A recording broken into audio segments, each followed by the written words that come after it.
Nors šilti ir saulėti orai jau vis rečiau aplanko mūsų kraštą.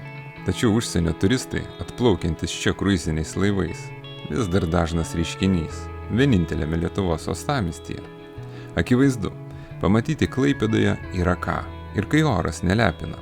Todėl beveik 294 metrų ilgio, beje, ne visi tokį atstumą kulniuoja pėsčiomis iki parduotuvės. Kruizinis laivas Poezija, talpinantis 3223 vienetus turistų ir per 1000 aptarnaujančio personalo sielų, šeštadienio rytą prisišvartavo kruizinių laivų krantinėje. Ir tai toli gražu ne paskutinis tokių mastų šių metų kruizas, kuris nepamirš stabtelti Klaipėdoje.